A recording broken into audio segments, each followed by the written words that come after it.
and salutations. My name's Ollie, and here's your loaf of daily bread.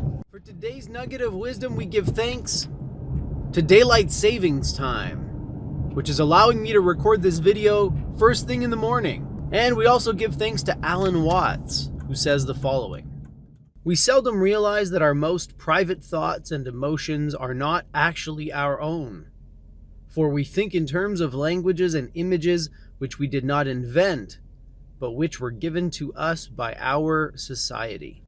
Many years ago, I came to the realization that there are no original ideas left. Before my epiphany, my main hobby or passion was creative writing. And part of the appeal to me was to find a hook or a concept or a premise which hadn't already been done 1,000 times. For years, I attempted to find an original idea, to come up with an original idea, and every time I thought I did so, I would come to discover at some point in the future that it had already been done. I would stumble onto a book or a series by an author I just discovered, and lo and behold, it would be very similar to what I was trying to do.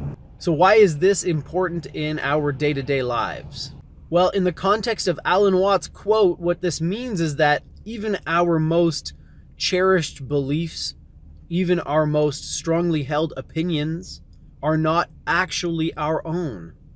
At the very least, they're expressed using symbols and languages which were developed and passed down to us by a long line of ancestors. You're actually dealing with the property of others, literally. The Bible, the Quran, the doctrines and the dogmas that come with all the organized religions. These are things which were developed by our ancestors and which we inherited from our society, from our peer groups, from a wide range of things. But the bottom line is that we inherited them. We didn't invent them. And even though we might feel very closely connected to some of these beliefs, it would be a mistake to assume that they are our own, that they belong to us, that we have some kind of skin in the game, when in actual fact, these beliefs don't care. These institutions don't care about you, about me, about the individual. This quote could provide a very good segue into meme theory, which is the theory that ideas behave like genes, in that they mutate and are passed on from person to person over the years. It's an interesting theory, and I think it has a lot of practical implications for our everyday lives, but maybe I'll talk about that another day. For now, I'd just like to focus on the message that Alan Watts is passing down to us, which is that no matter how attached you are to a belief, no matter how hard you believe in it, no matter how convinced you are of your opinion, these things don't actually belong to you. These things were given to you or programmed into you by a variety of forces that are beyond you and beyond your control and influence. And so it's worth keeping in mind. We should audit them regularly. And most of all, we should never come to think of them as our own. The idea is that by doing this, we will be able to observe our opinions and beliefs more objectively with detachment, because we won't be holding on to them so tightly and so closely.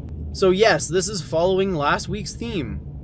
Another video about beliefs, about questioning beliefs, about the nature of beliefs, where do beliefs come from and how do we come by them. And this conversation is of course being fueled by my discussions that I've been having with my friend Greg, and his approach, which is to assume that no belief is true and to go from there. This is how we start to question our beliefs.